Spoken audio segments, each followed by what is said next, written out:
City Comptroller Mark Levine issued a report today. It outlines what it says are the potential impacts of artificial intelligence on the New York City economy. He is calling on lawmakers to invest in a rainy day fund, urging that 16% of tax revenue be set aside due to what the report says are possible economic shocks and loss of revenue that would threaten vital city services. And City Comptroller Levine joins me now to talk a little bit more about this report. Welcome back to the Rush Hour. Thanks for talking to us about this. And let's start with New York specifically, because the report says New York is more exposed to both the promise and the peril of AI than any other U.S. city. Why is that? Well, it's great to be here, Annika. Thank you. Look, the AI boom has been financed in New York by private equity firms and investment banks here. So we're totally tied up in the economy of AI. Also, this is the capital of white-collar work. And we have 1 million people who go to offices every day in Manhattan. And those are jobs which are exposed to AI. And then I think we have challenges here, too. We have a city government that is mostly built on 1990s technology. And I worry that it's not ready. And I worry about the inequality that's already so significant in New York and that AI could exacerbate it. So in so many ways, I think New York is on the front lines. And what I wanted to do in issuing this report is really call people to action, to make it clear that we have something really transformative coming. And while we're not certain which direction it's going, that doesn't mean we can't start preparing now. Yeah, and speaking of not certain which direction it's going, it's one of the scarier elements of this report because you lay out so many scenarios. I mean, one of them is that an AI-empowered economy would boost productivity and limit disruption. That gets a 35% likelihood, but then you just mentioned white-collar jobs, and those get a 5% chance of really facing a lot of risks and basically being decimated. So how can you prepare? And then there's a whole bunch of scenarios in between. So how can you prepare when it's so unclear where this is going?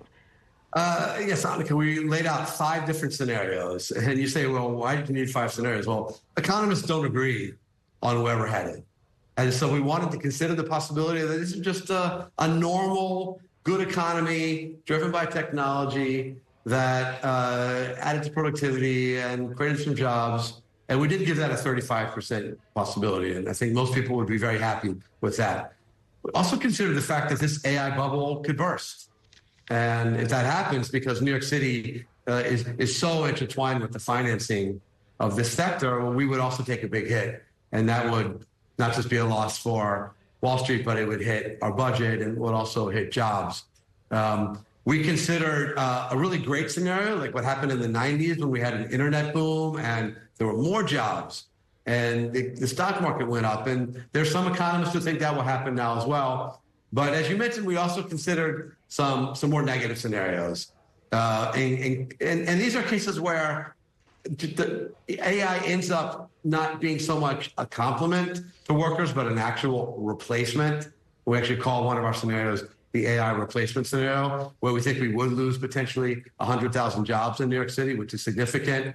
And then you cited the most extreme outcome. We call it our AI shockwave, where there would be a rapid drop in jobs, 250,000 jobs lost. Not a high probability. We put it at 5%, but we wanted to make people aware that this could happen as well. So actually, if you add up our positive and negative scenarios, they're exactly 50-50. And I think that's probably what reflects the range of opinion of economists. Yeah. That's what we can do to prepare. And the one thing people can agree on, if you have uncertainty ahead, is start to build up your reserves. So that if we get a hole in the budget, we can avoid making cuts. If we have a lot of people unemployed, we can help support them with unemployment assistance and more. So we called for significantly increasing our reserves in New York City to prepare for the uncertainty ahead. And you say significantly increasing, meaning boosting the reserves from 8.5% to 16%. So that's nearly doubling the reserves. Yeah, it's even more than that. I won't get into the technical detail, but the core of our reserves is our rainy day fund, which is much less than that. And we're way behind. In some of the negative case scenarios that you're highlighting, it would probably take much more than that. Are you also calling on the private sector to kick in, especially industries and corporations where some of the biggest layoffs happen due to savings that they incur because of AI? Are you asking the state or federal government to also plan for that scenario? Oh, yes to all. I wish we had a federal government that could be more activist. Right now, they're doing essentially nothing. And we just learned today President Trump canceled his executive order that would have added a modicum of extra safety protection. The state has been working aggressively on this, and I'm grateful for that. But there's so much that is on New York City, and we shouldn't be passive, waiting for other people to save us. We have been active in other technology revolutions. We should do it again now. But we worst should use case, every tool we have. If the worst case scenario happens from AI in terms of the city economy, is that number that you're calling for enough to offset it? That's 16%, plus you said a little bit higher than that number. Yes, that would give us enough to avoid any cuts to our budget in a typical recession.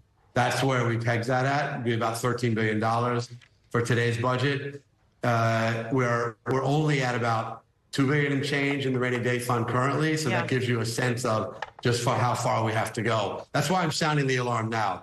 I don't want us to wake up in 12 months and realize, oops, we forgot to start building the reserves. I want us to get to now. It is happening quickly. Two quick questions then. How quickly do you see this happening? Did your report give any indication on that? Actually, that's my first question. And then I have a We had a 3 to 5 year. We had a 3 to 5 year time horizon on this projection, but we see impact potentially beginning much sooner, in some scenarios as quick as 3 to 6 months. So that's why we want to start acting now. And just one final quick question, because you mentioned the city budget. Obviously, those negotiations currently ongoing. How do you feel about the direction of those conversations in terms of what you know at this point?